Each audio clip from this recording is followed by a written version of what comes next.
Hello, today I want to give you an overview about something that you may not hear about very often, but is very real and very prevalent, and that's mercury toxicity. I'm going to give a little bit about my journey, how I did it wrong, how I did it right, and then some helpful tips to get you headed in the right direction, hopefully.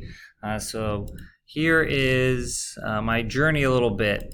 As a 37-year-old, I was very healthy. I did not have any real health concerns at all. Did lots of health challenges and anything like that that was fun to do. I was always up for a new challenge, whether it's a triathlon or a Tough Mudder or whatever it was. And I didn't really get sick. I researched health, wellness, things like that myself. People would come to me just for advice about, what I might do or what direction should I head.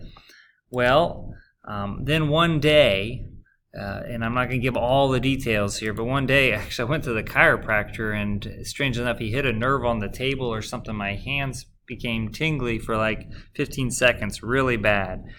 I didn't think anything of it because then it went away. I thought, boy, that'd be terrible to live like this. The next morning, it was 17 degrees below with the wind chill, and the wind, aggravated the nerve on my face, so the trigeminal nerve became inflamed. And if you Google symptoms about trigeminal nerve being inflamed, that'll freak you out a little bit because there's lots of terrible health conditions you can get, and that can be an initial starter to something worse. So that's what the doctor told me. My trigeminal nerve was inflamed. Later, I followed some advice as to what I should take, what I should do, trying to get it to go away, and I developed tingling in my feet and hands. After that, I developed hip and leg pain. This is over the next couple months. Developed, and it really hurt to just stand or walk. Very painful. And I seemed like some sort of autoimmune issue, but I didn't know for sure. But I knew from my experience, my wife's experience, there must be a cause. There must be a source of this, that things don't just spontaneously combust and then I have this health condition. There were factors leading to it, either one or many. So I started looking for the trigger. What was it that was causing this? What factors were there? And I found a great documentary about autoimmune issues and reversing those, and so I was watching that, and they gave several different sources that could be triggers like mold or parasites and so forth like that. And then they said heavy metal toxicity, and it was like the light bulb went off for me, and I just knew my dental fillings. It was like I knew that there was something wrong there. Now, of course, I went and got this tested. I didn't just avoid the doctors completely. I went and checked things out. And so my dental fillings, I have 10 of them that were metal silver fillings.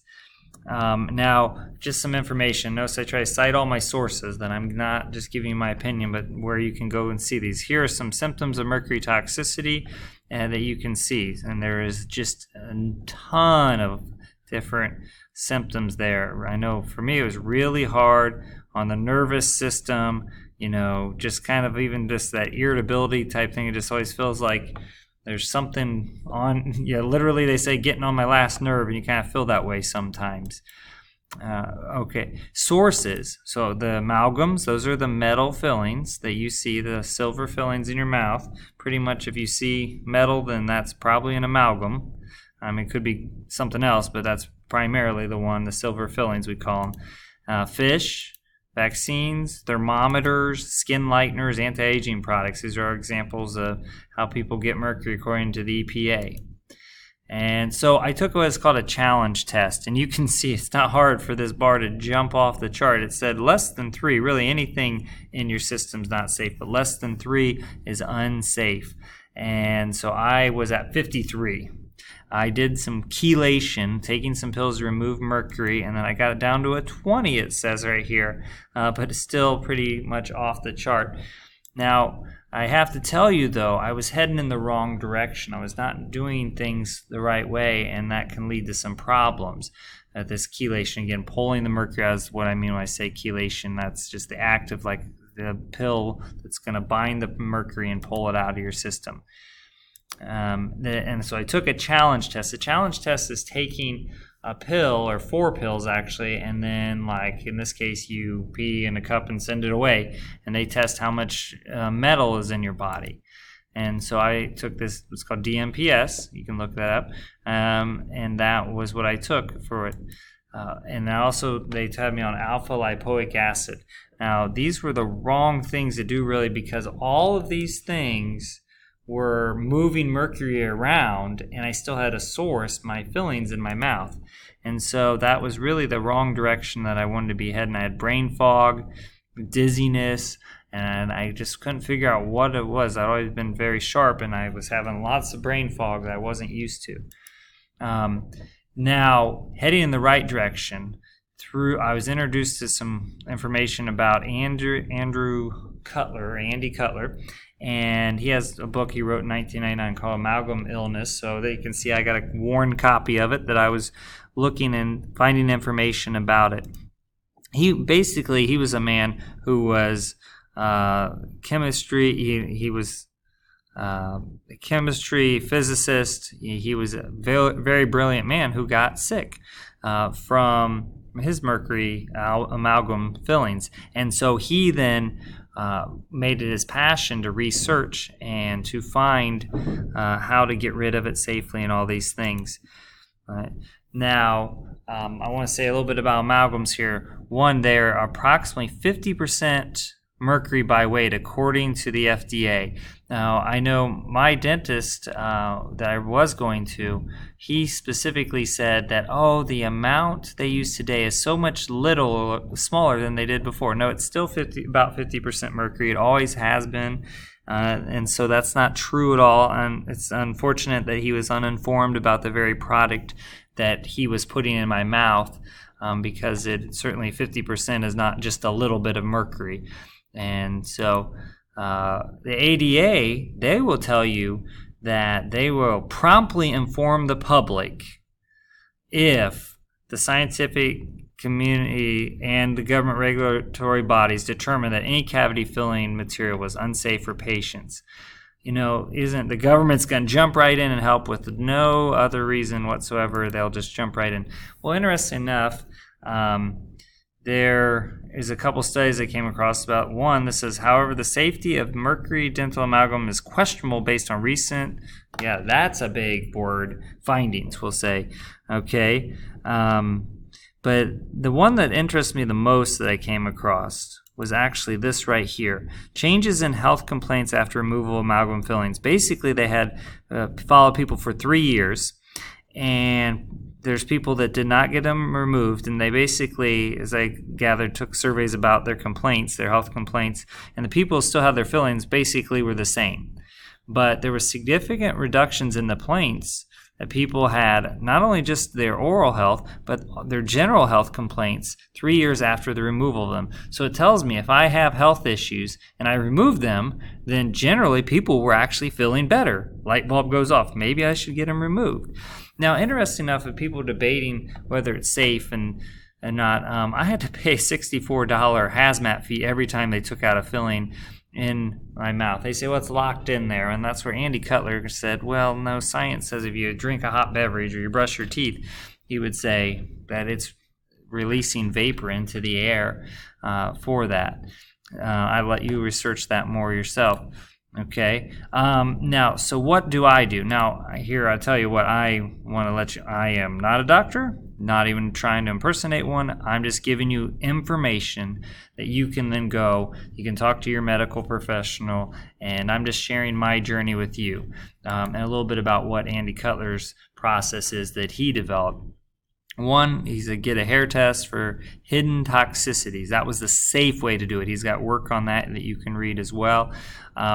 Remove all fillings and sources of mercury exposure. So you do not want to chelate yet until that's after you've removed all of them. And there's specific timelines even that you want to follow, like a few days after for the DMSA, it's called, or DMPS. You're not going to know those, but the alpha lipoic acid, the big one that I was taking when I shouldn't have been taking, was until after it's out. You gotta wait 3 months after your fillings are all out. And you can also supplement with the right vitamins. I know Andy Cutler talked about C, E, zinc, and magnesium, and also you provide support for your adrenals because it's hard on your body to constantly be moving mercury around. So again, a person must get all their fillings removed before they chelate. People must remove the source before they move mercury around and out. All right, so you're going to cause more problems for yourself as that. So check out IAOMT.org. This is International Academy of Oral Medicine and Toxicology. And on there you can find dentists and they can give you all sorts of information. Check that out and along the way here. Now here is me, so that you can find a dentist. It was a 90-minute drive for me, so I literally spent 25 hours driving and 25 hours in the chair over a period of about 3 or 4 months going to get mine safely removed. So they covered me up completely and really wanted to make sure that no mercury got into my system. In the air, they ran air filtration and everything along the way to make sure that I was protected. And I do kind of look like an alien there, I think. And also there is a Facebook group that talks about this Andy Cutler chelation. Quite a few members. They just share their experience with one another as well. Again, not giving medical advice, but it's nice to be part of a community to say, hey, did anyone else deal with this? And that has been very helpful for me, and they pointed me in the right direction. And so also with the chelation, you do want to, after you get done with your removal of your fillings, you want to get bite wing x-rays to make sure that you have no specks or anything, or that underneath crowns there's no metal under there, that you would mercury under there. Again, do not take those before the fillings are out. I said the ALA was 3 months till the last filling was moved. And it's all about half-lives. Basically, I call it bucket brigade. I'm just picture you need a constant flow of like alpha lipoic acid pulling the mercury out. And so if you take a big dose and then you let it go, it just moved a bunch around, but it didn't get out of the system. And that's where his protocol talks about that. Where you can look here, I can share this in the comments or wherever you need to find these. But here are the resources of places that you can find things out. Noamalgam.com gives Andy's information. He has passed away, unfortunately, after many years of helping people. And then here's where you get a hair element test and the find a dentist. And this was where, if you want to hear Andy talk about it, check out the Wise Traditions podcast. It's episode 48. And then another one, you have to look up Broken Brain Podcast, episode 17, about dental dangers of mercury. Now, I will say, I'm doing a lot better overall. I'm on my own journey. I'm feeling a lot better, not 100%, still getting the mercury out. I am chelating myself, and I will say it'll take a couple years to really probably get back to where the health I want to be. And so be very wary of just taking stuff and getting that quick fix and taking something that's going to try and remove it all at once, because then it can just stir everything up. Hey, do your own research, look at it like I have. And so I'm giving you information. I'm here to help you in whatever way I can, but go and just my shared experience. So you can contact and ask me for who I went to and what I talked to. I saw a lot of people, asked a lot of questions, and learned a lot along the way, and I just want to pass that on to you, and I hope you enjoyed this video. Thanks.